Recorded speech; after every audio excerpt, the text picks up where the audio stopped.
काय झालं म्हणे, भगवंत भक्तांचं उष्ट खातो आणि हे सगळं कोण पाहू लागलं? भगवंताचं जेवण वरतून देवता लोक पाहू लागले, भगवंत कसे जेवतात. ब्रह्मदेव पाहू लागले, ब्रह्मदेवाचे किती मुख आहेत? तोंड आहेत, 4 आहेत, चतुर्मुख ब्रह्मा. परंतु त्या ब्रह्मदेवाला वाटायला लागलेले, अरे हा कसला भगवंत, जेवायचा असेल तर हातपाय स्वच्छ धुवायला पाहिजे. त्याने हातपाय धुतले नाही, काय नाही, आणि तसाच जेवायला बसला. दुसरी खोपडी म्हणू लागली, अरे हा बिलकुल भगवंत नाहीये, जेवण करते वेळेस कोणाचं उष्ट खाऊ नये. हात गोपाळाचं उष्ट खायला लागलेला आहे. तिसरी खोपडी म्हणू लागली, अरे हाच कृष्ण आहे, आपण गर्भस्तुती करण्याकरता तर गेलो होतो. एक डोकं म्हणायला लागले हा कृष्ण आहे, दुसरं म्हणायला लागलंय डोकं हा नाही. संशय निर्माण व्हायला लागलाय ब्रह्मदेवाला सुद्धा. मग आपल्याला होईल याच्यामध्ये काय? काही लोक 70-80 वर्षापर्यंत भजन करतात, आणि शेवटला म्हणतो आता हा आहे का नाही काय माहिती, आम्हाला तर कधी स्वप्नामध्ये सुद्धा आला नाही. लोकांचा विश्वासच. डॉक्टरनी थोडस सांगितले, शरीरामध्ये गडबडी झाली, वारकऱ्याला सांगितलं की तुम्हाला आता माळ काढावं लागेल, आणि पांढरे आल्लू सुरू करावं लागतील तुम्हाला. लोक माळा काढायला तयार आहेत, मला थोडा सुद्धा विश्वास नाही.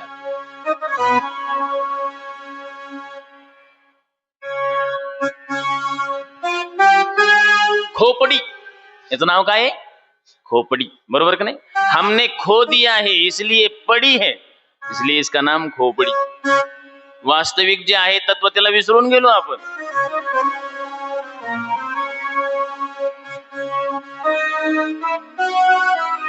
भगवंताला सोडून आपण कितीही पळालो तरी पण आराम मिळणार नाही जीवनामध्ये, कितीही पळलो.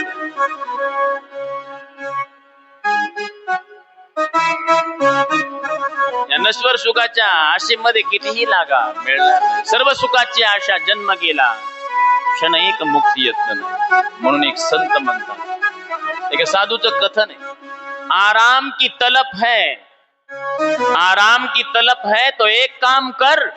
काय? राम की शरण में राम राम कर. आराम पाहिजे असेल तर भगवंताच्या भजनामध्ये जो आराम आहे तो इतरत्र नाही. भगवंत भक्ताचं काय खातो? उष्ट खातो. पाहता गोवळी हाय त्यांची उष्टावळी. भगवंत उष्ट काय ना.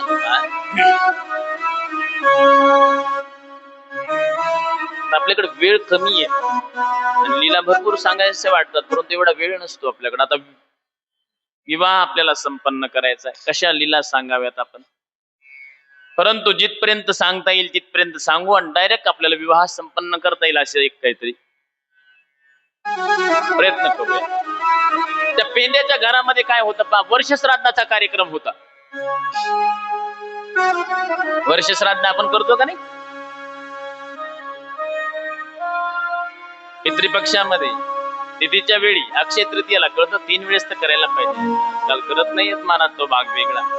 नास्तिकता दुरावत बळावत चाललेली, मी म्हटलं ना. तर त्या पेंड्याच्या घरामध्ये श्राद्धाचा कार्यक्रम सकाळपासूनच. आज आई वडिलांनी पेंड्याला जाऊच दिलं नाही. पेंड्या आज घरी थांबायचं, गाई चारायला जायचं नाही, आज घरामध्ये काम करावं लागेल. पंगत आहे आपल्या घरामध्ये, पेंड्याला थांबवलं. आता भगवंत शिवाय करमत नव्हतं, पण बरं बस थांबून घेत. आणि सगळा स्वयंपाक, पुरणपोळीचा स्वयंपाक झाला आणि त्याच्यामध्ये कढी बनवली. पहा कढी, अशी कढी ती काय अशी काय याची होती काय, ताकाची? अण्णा ताकाची नव्हती, दह्याची. आणि दही दुधाचं काय कमी होतो? नंद बाबाच्या घरी किती लाख गायी होत्या? 9 लाख गायी होत्या. पेंड्याच्या घरामध्ये तेवढ्या परी असताना कमी जास्त काही ना काहीतरी एवढ्या गायी, अहो कमीच नव्हतं. दह्याची आणि दह्याची कढी बनवली, दह्याची कढी. आणि तुपामध्ये, गावरान तुपामध्ये फोडणी दिली त्या कढीला बनवण्याकरता. आणि कडी अशी सुंदर बनवली, अशी बनली सुंदर. आणि कडी बनल्यानंतर त्याच्यामध्ये काय असतात, त्या फणसाच्या काहीतरी गोडंब्या टाकल्या. फणस कधी खाल्लं का आपण पिकलेलं? असा सुगंध येऊ लागला त्या कढीमधून. आहा, सगळ्या गोकुळामध्ये कढीचा वास, सुगंध वास. प्रत्येकाला वाटायला लागले कधी 12 वाजतात, कधी कढी खावी. अहो एवढंच नाही, त्या सुगंध कढीचा इतका आकाशामध्ये दरवळू लागला. देवता लोकांचे विमान जायचे तर थोडासा ब्रेक लावायचे विमानाला आणि कढीचा वास घ्यायचे. एवढी सुंदर कढी. आपल्याला जमते का बघा घरामध्ये जाऊन कधी केली. एवढी सुंदर कढी. आणि इतक्यामध्ये 12 वाजले, पंगत बसली, सगळे लोक बसले आणि सगळे कढीकडे पाहू लागले. कढी कढी कढी कढी कढी म्हणलं की लोकांच्या तोंडाला पाणी सुटू लागलं. गोकुळामध्ये आई वडिलांनी पेंड्याला सांगितलं, पेंड्या तूही बैस, उशीर झालाय, सकाळपासून जेवला नाहीस, काय नाहीस. तो पेंड्याही बसला जेवण्याकरता. आणि अगोदर मरत ती पुंडलिक वरदे होत न होत इतक्यामध्ये अगोदर प्रत्येकाला वाटलं कढी. कढीचा एक चस्का प्रत्येकाने अगोदर मारला. एवढी सुंदर कढी. पेंड्यालाही वाटलं सगळे लोक कढी कढी करायला लागले तर आपणही पाहू. लहानसा मुलगा तो, त्याने काय केलं, थोडस बोट त्या कढीमध्ये बुडवलं आणि आपल्या जिभेला टच लावलं. जिभेची आणि कढीचा स्पर्श झाला. संयोग झाल्याबरोबर त्या पेंड्याला आठवण झाली. कुणाची? तुम्ही सांगा ना, कुणाची आठवण झाली असेल? आई वडिलाची नाही हो, कृष्णाची आठवण झाली. कृष्णाची. त्याला वाटलं की अगोदर कृष्ण असला असता तर किती मजा आली असती. बघा ना, या स्वादापेक्षा सुद्धा कृष्ण रस महान आहे. आणि आपल्या घरचे भजे सुरू चांगले लागले तर आपण भजामध्ये दंगून जातो. कुठं कृष्ण आणि कुठं राम. त्याला वाटलं कृष्ण असला असता तर किती मजा. त्यांनी खाल्लंच नाही महाराज, काही खाल्लंच नाही.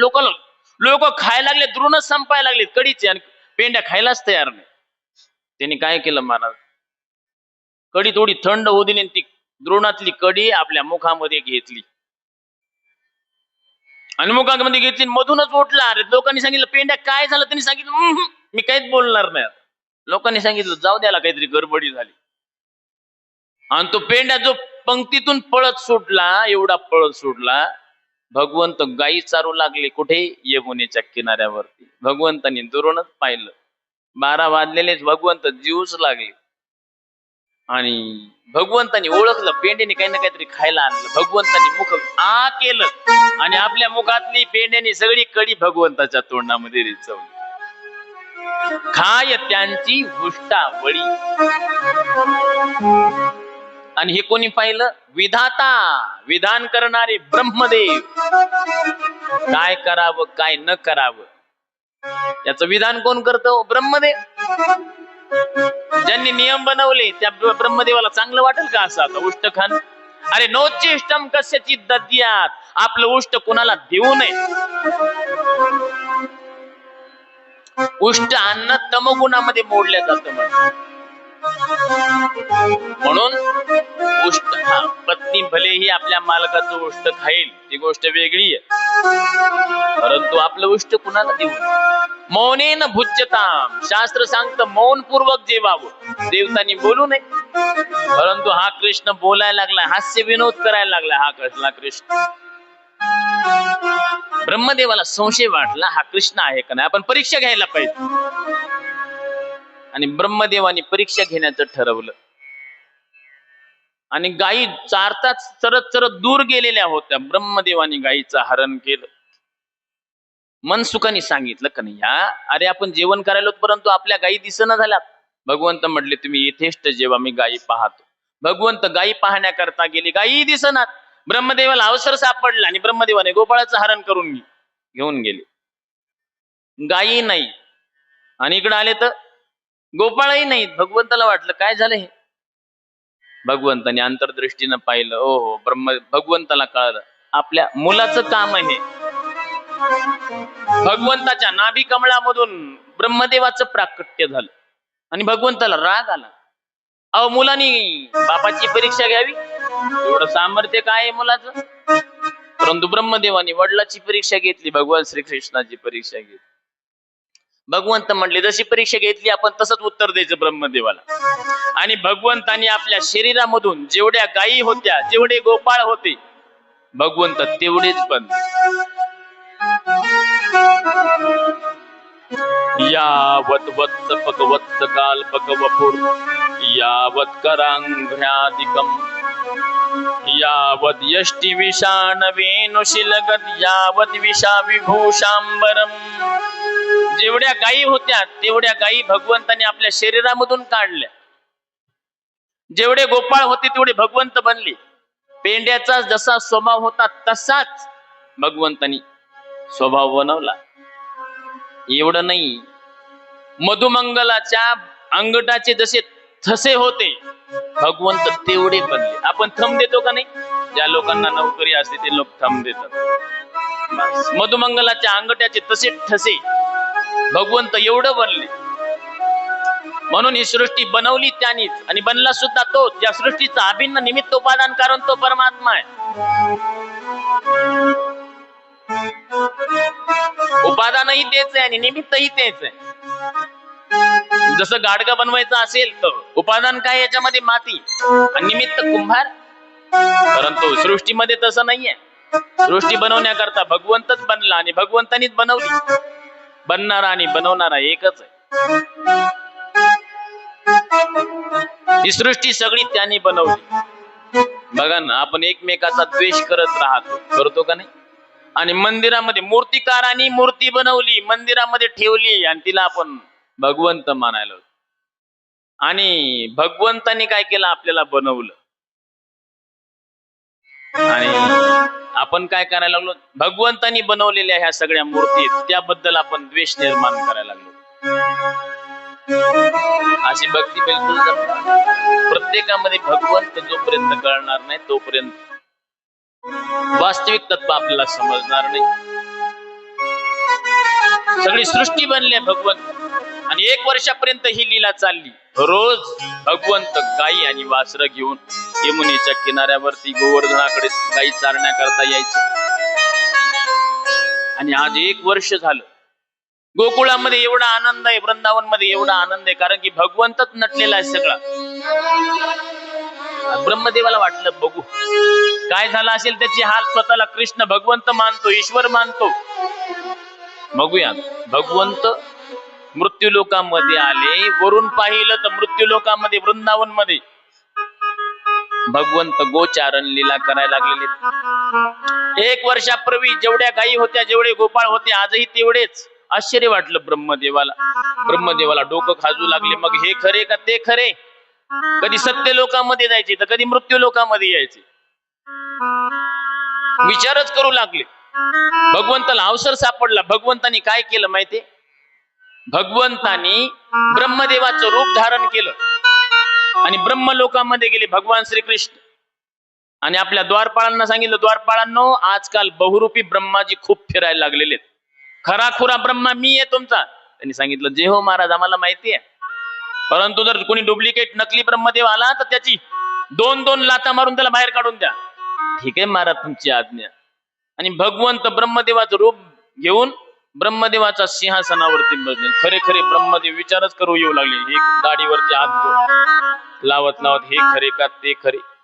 दरवाजामध्ये जाऊ लागले. जाता जाता शिपायाने अडवलं. बाबा कुठं निघालास? त्यांनी सांगितलं, अरे मी तुमचा मालक आहे, मला कशाला अडवतात?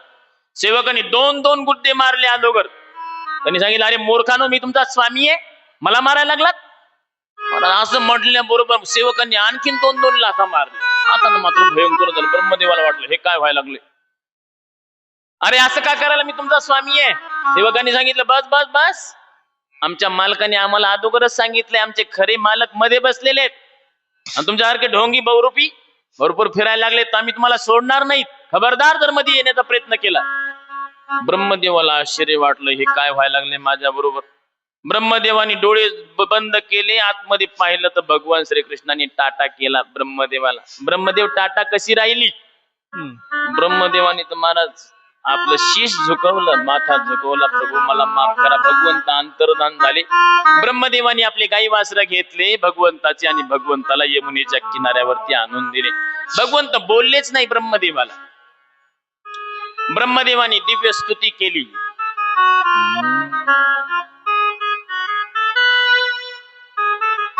नवमीड्यते ब्रवपुषे तडिदंबराय गुंजावतंस परिपिच्छल सन्मुखाय. नवमी प्रभू तुम्हाला नमस्कार आहे माझा. ते अभ्रवपुषे तुमचं वर्ण कसा आहे? आकाशासारखा आहे. आकाश हे निळ आहे, भगवंताचा वर्ण सुद्धा निळा आहे. गुंजावतंस परिपिच्छल सन्मुखाय. भगवंतानी तुळशीची माळ घातलेली, कदंबाच्या फुलाची माळ घातलेली आहे, कमळाच्या फुलांची गळ्यामध्ये माळ आहे. भगवंताच्या चेहऱ्यावरती अनेक भ्रमर गुंजायमान करायला लागलेले, भगवंताचा मकरंद घेण्याकरता. वन्यस्त्र जे भगवंताच्या हातामध्ये बासुरी आहे. वनामधलं हे भगवंताचं रूप. ब्रह्मदेव त्या वनामधल्या भगवंताच्या रूपाची सराहना करायला लागलेले. कवल वेत्र विषाण वेणू. हे प्रभू तुम्ही जेवण्याकरता बसलेले वेगवेगळे आचार आहेत, ब्रह्मदेव सगळं वर्णन करायला लागलेले. परंतु भगवंत बोललेच नाही ब्रह्मदेवाला. भगवंत नाराज झालेले आपल्या मुलावरती. शेवटी ब्रह्मदेवाने 3 प्रदक्षिणा केलेल्या आणि आपल्या लोकाला निघून गेलेले. म्हणून भगवंताला प्राप्त करायचं असेल, मी काल परवा निवेदन केलं, भगवंत हा काय परीक्षेचा विषय नाहीये. भगवंताची परीक्षा कधी घेऊ नये. त्यांनी आपल्याला निर्माण केलेलं आहे. आपला काय अधिकार तो परीक्षा? भगवंत जिज्ञासाचा विषय. म्हणून प्रेमाच्या माध्यमातून भगवंत मिळतो. आपला दिमाग लावू नये. म्हणून म्हटलं गेलं, पाना है यदि प्रभु को तो प्यार में मिलेगा. पाना है यदि प्रभु को कन कन में ढूंढो पूरे संसार में मिलेगा. पाना है यदि प्रभु को तो प्यार में मिलेगा. पाना है यदि प्रभु को. जर प्राप्त करायचा असेल तर प्रेमाच्या माध्यमातून तो प्राप्त होतो.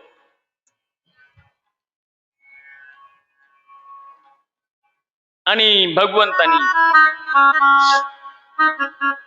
गोचारण लीला करता करता गोपाळांनी सांगितलं, कन्हैया या वनामध्ये अनेक वन आहेत, परंतु एक ताल नावाचं वन आहे, त्या वनामध्ये कोणी जाऊ शकत नाही रे. भगवंतानी सांगितलं का?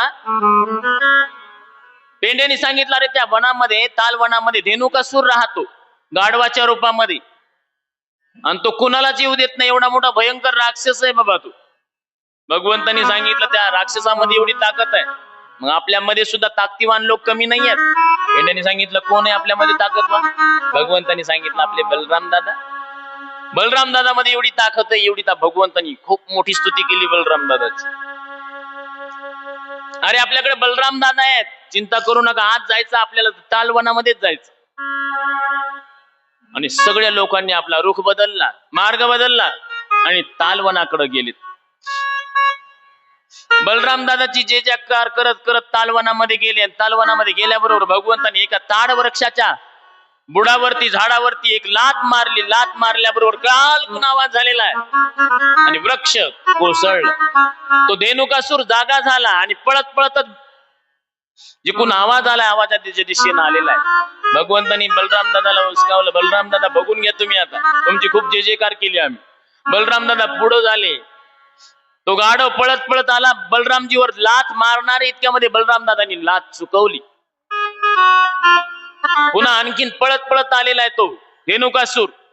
अनेक वेळेस बलराम दादांनी लीला मध्ये वार चुकवला आणि कधी कधी बलराम दादा सुद्धा त्याला एखादा बुक्का मारू लागले. आणखीनच तो क्रोधित होऊ लागला. यावेळेस पळत पळत आला, मागचे दोन्ही पाय उचलले, बलराम दादाला मारणार इतक्यामध्ये बलराम दादांनी दोन्ही पाय पकडले, गर गर गर गर गर गर गर गर गर गर गर गर फिरवलं आणि एका ताल वृक्षावरून दे मारलं. झपट पण मारल्याबरोबर त्या धेनुकासुराचा उद्धार झाला.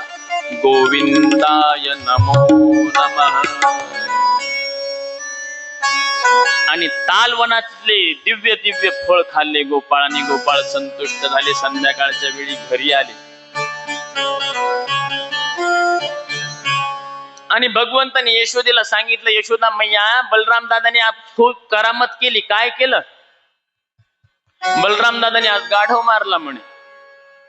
सगळे गोपाळ म्हणू लागले, बलराम दादानी गाढव मारला, बलराम दादानी गाढव मारला. बलराम दादाला खूप वाईट वाटलं. कृष्णाला सांगितलंय, कृष्णा तू मारायला सांगितलं, गाढव मारला, गाढव मारला म्हणायला लागलास. रोहिणी माता म्हणली, आणि बलराम असं गोकुळामध्ये गाढव मारत फिरत जाऊ नको ना बाबा, लोक ओरडायला लागलेत. बलराम दादाला तो खूपच वाईट वाटलं आणि कृष्णाची कट्टीत धरली बलराम दादानी. कृष्णा, आजपासून तुझ्या बरोबर मी गाई चारायला येणार नाही. आणि बलराम दादानी मोठ्या मोठ्या गायी घेतल्या, भगवंतांनी लहान लहान गायी घेतल्या आणि वेगवेगळं चारण्याचा प्रस्ताव ठरवला गेला. कान्होबा निवडी आपुली गोधने, वेगवेगळ्या गायी घेतलेल्या. आणि आज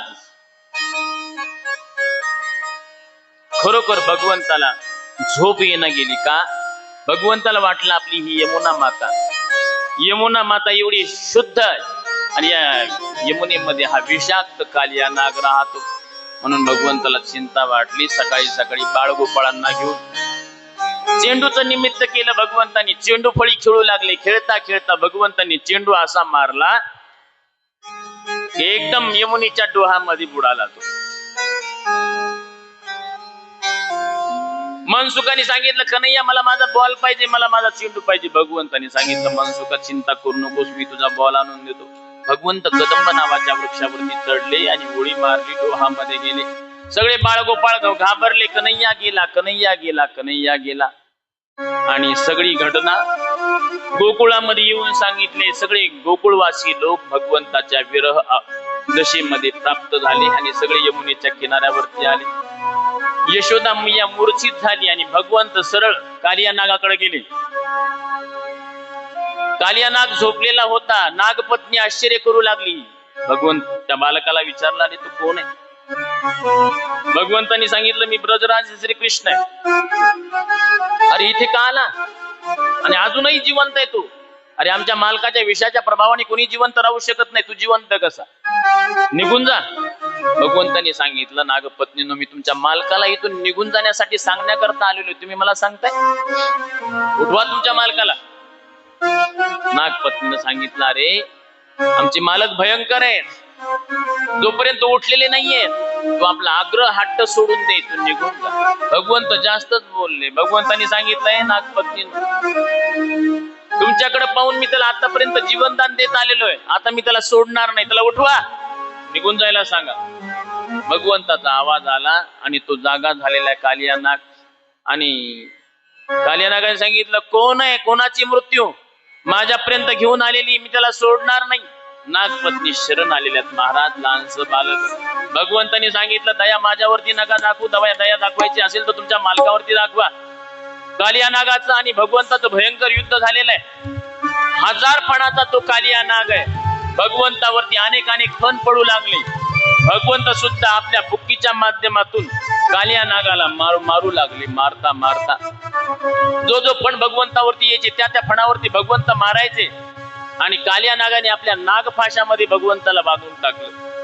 परंतु भगवंत ही एवढे चपळ, भगवंत नागफाशामधून सुटले आणि कालिया नागाबरोबर आणखीन भयंकर युद्ध झालं. आणि युद्धाच्या माध्यमातून त्याच्या डोक्यावरती चढले.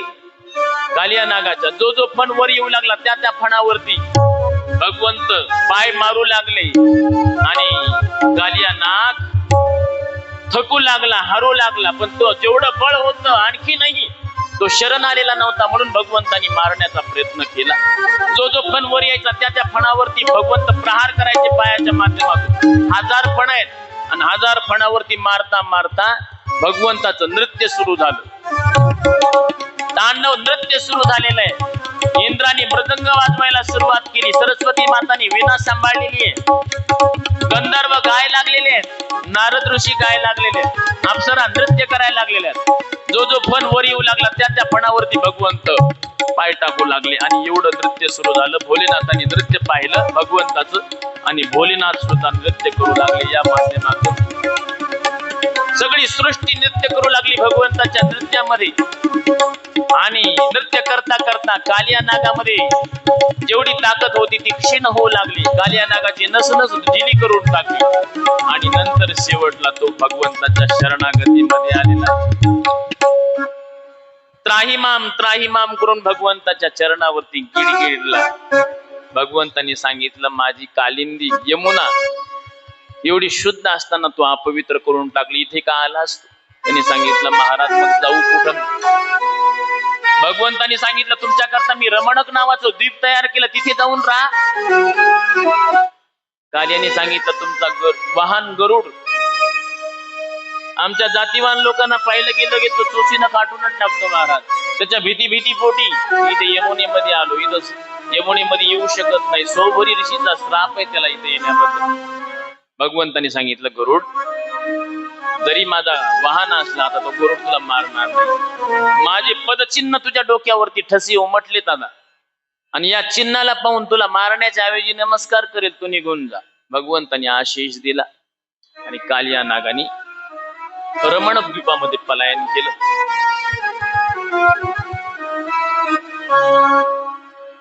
प्रलंबासुराचा भगवंतांनी उद्धार केला.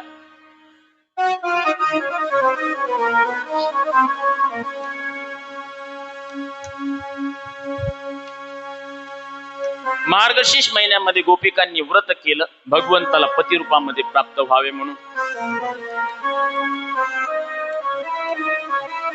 श्री कृष्ण गोविंद हरे मुरारे, हे नाथ नारायण वासुदेव.